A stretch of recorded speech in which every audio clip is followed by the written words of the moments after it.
Hello friends, welcome back to the Kapi Corner. VK Prakashan സംവിധാനത്തിൽ മീര ജാസ്മിനും അശ്വിൻ ജോസും പ്രധാന കഥാപാത്രമായിട്ട് വന്ന പാലും പഴവും എന്ന സിനിമയെക്കുറിച്ചുള്ള എൻ്റെ അഭിപ്രായമാണ് ഈ വീഡിയോയിലൂടെ ഞാൻ ഷെയർ ചെയ്യുന്നത്. ഇത് കഴിഞ്ഞ വർഷം ഏകദേശം ഓഗസ്റ്റിലെങ്ങാണ്ട് തിയേറ്ററിൽ റിലീസായ സിനിമയാണ്. അതിനുശേഷം ഡിസംബറിൽ ഈ ഫിലിം സൈനാപ്ലേ എന്ന് പറയുന്ന OTT പ്ലാറ്റ്ഫോമിൽ സ്ട്രീമിംഗ് ആരംഭിച്ചിട്ടുണ്ട്. ഒരു കുഞ്ഞു സിനിമയാണ്. വളരെ എൻജോയ് ചെയ്ത് വളരെ ലൈറ്റ് ഹാർട്ടഡ് ആയിട്ട് കുറച്ച് നേരം എൻജോയ് ചെയ്ത് കാണാൻ പറ്റുന്ന ഒരു കുഞ്ഞു ഫിലിമാണ് ഈ പാലും പഴം എന്ന് പറയുന്നത്. ഒരുപാട് ആൾക്കാർ ഈ ഫിലിം കണ്ടിട്ടുണ്ടോ ഇല്ലയോ എന്ന് എനിക്കറിയില്ല. പക്ഷേ ഞാൻ കണ്ടിട്ട് എനിക്ക് അത്യാവശ്യം വളരെ നല്ല രീതിയിൽ ഇഷ്ടപ്പെട്ടു. കുറച്ച് എൻജോയ് ചെയ്ത് കാണാൻ പറ്റി. ഒട്ടും സ്ട്രെസ് ഇല്ലാതെ വളരെ റിലാക്സ്ഡ് ആയിട്ട് വളരെ എൻജോയബിൾ ആയിട്ട് കണ്ട ഒരു ഫിലിമാണ് പാലും പഴവും എന്ന് പറയുന്നത്.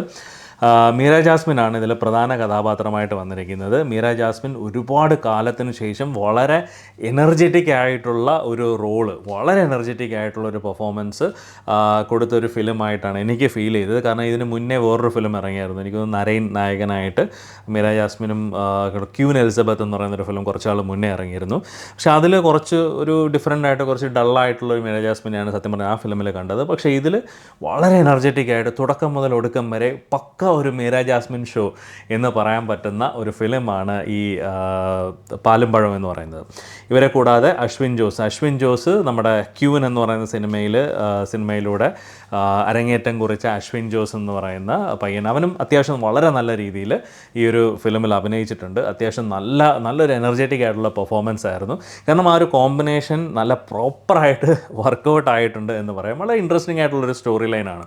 അത് അധികം ലോജിക്കും കാര്യങ്ങളൊന്നും വെക്കാതെ വളരെ ഇൻട്രസ്റ്റിംഗ് ആയിട്ട് നിങ്ങൾക്ക് കണ്ടിരിക്കാൻ പറ്റുന്ന ഒരു ഫിലിം തന്നെയാണ്. നിങ്ങൾ കീറി മുറിക്കാനോ അല്ലെങ്കിൽ ഈ ഒരു ഫിലിമിന് ഇങ്ങനെയൊക്കെ നടക്കുമോ, നമ്മുടെ കാലത്ത് ഇങ്ങനെയൊക്കെ നടക്കുമോ എന്നൊക്കെ ചിന്തിച്ച് സമയം കളയാതെ ആ സിനിമ എന്താണോ പ്രൊവൈഡ് ചെയ്യുന്നത് അത് കണ്ട് അത് വളരെ ആ ഓരോ മൊമെൻറ്റും എൻജോയ് ചെയ്ത് കാണാൻ പറ്റുന്ന ഒരു മനസ്സോടെ ഇരിക്കുകയാണെന്നുണ്ടെങ്കിൽ you will definitely like this movie.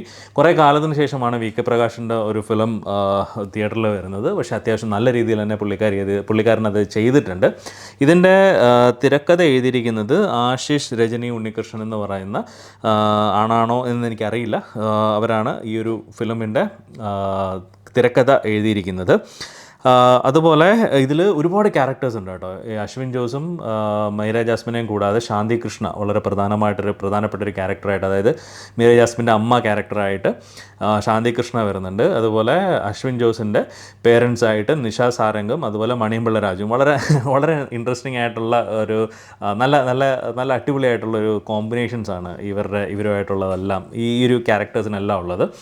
അതുപോലെ നമ്മുടെ മിഥുനുണ്ട്. അതുപോലെ ഇൻസ്റ്റാഗ്രാമിലും യൂട്യൂബിലൊക്കെ ഒരുപാട് ഫേമസ് ആയ ചൂരൽ എന്ന് പറയുന്ന അതിലെ ആ പയ്യൻ, അവൻ്റെ പേര് ഞാൻ മറന്നുപോയി, പുള്ളിയുണ്ട്. അതുപോലെ കുറേ ആർട്ടിസ്റ്റുകളുണ്ട്. ഒരുപാട് നമ്മുടെ സോഷ്യൽ മീഡിയയിലൂടെയൊക്കെ അത്യാവശ്യം റീൽസിലൂടെയൊക്കെ ഒരുപാട് ഫേമസ് ആയ ആർട്ടിസ്റ്റുകളും കാര്യങ്ങളൊക്കെ ഈ ഫിലിമിലുണ്ട്. അശോകൻ വളരെ ഇമ്പോർട്ടൻ്റ് ആയിട്ടൊരു ക്യാരക്ടർ ചെയ്യുന്നുണ്ട്. അത്യാവശ്യം കോമഡിയൊക്കെ ചേർത്തിട്ട് നല്ല രീതിയിലൊരു ക്യാരക്ടറാണ്. അതുപോലെ രചന നാരായണൻകുട്ടി, എനിക്കൊന്ന് പുള്ളിക്കാരി മാത്രമേ കുറച്ച് ഓവറായിട്ട് വന്നൊരു ക്യാരക്ടർ, പക്ഷേ ബാക്കിയെല്ലാം എല്ലാവരും അടിപൊളിയായിട്ട് പെർഫോം ചെയ്തിട്ടുണ്ട്. ഓവറോൾ വളരെ എൻജോയ് ചെയ്ത് കാണാൻ പറ്റുന്ന, നിങ്ങൾ ലോജിക്കൊന്നും നോക്കാതെ വളരെ എൻജോയ് ചെയ്ത് 2.5 മണിക്കൂർ കുറേ ചിരിക്കാനും കുറേ എൻജോയ് ചെയ്തും കാണാൻ പറ്റുന്ന ഒരു ഫിലിമാണ്. ആദിലും ഈ ഒരു ഫിലിമിൽ ഇമ്പോർട്ടൻറ്റ് ക്യാരക്ടറുണ്ട് കേട്ടോ. ആദിലും ചെയ്തിട്ടുണ്ട്. അത് അത്യാവശ്യം നല്ലൊരു ഇമ്പോർട്ടൻറ്റ് റോളാണ് പുള്ളിക്കും കിട്ടിയത്. എന്തായാലും ഓവറോൾ വളരെ എൻജോയ് ചെയ്ത് കാണാൻ പറ്റുന്നൊരു ഫിലിമാണ് പാലും പഴവും. അപ്പം നിങ്ങളിത് കണ്ടിട്ടില്ലെന്നുണ്ടെങ്കിൽ നിങ്ങൾക്ക് ഒരു സ്ട്രെസ് റിലീഫായിട്ട് എൻജോയ് ചെയ്ത് കാണാൻ താല്പര്യമുള്ള സിനിമ കാണാൻ ഇരിക്കുന്ന ഒരു ടൈമാണെന്നുണ്ടെങ്കിൽ ധൈര്യമായിട്ട് നിങ്ങൾക്ക് ഈ സിനിമ കാണാം. ഒരിക്കലും നിങ്ങളെ നിരാശപ്പെടുത്തില്ല. അപ്പം മറ്റൊരു സിനിമയുടെ വിശേഷവുമായിട്ട് നമുക്ക് വീണ്ടും കാണാം. അതിന് മുന്നേ ഈ ചാനൽ സബ്സ്ക്രൈബ് ചെയ്യാത്ത ആരെങ്കിലും ഉണ്ടെങ്കിൽ ചാനലൊന്ന് സബ്സ്ക്രൈബ് ചെയ്തേക്കണേ. അതുപോലെ വീഡിയോ മറ്റുള്ളവരിലേക്ക് ഒന്ന് ഷെയറും ചെയ്ത് കൊടുത്തേക്കുക. അപ്പം മറ്റൊരു വീഡിയോയുമായിട്ട് നമുക്ക് വീണ്ടും കാണാം. അതുവരേക്കും ബൈ.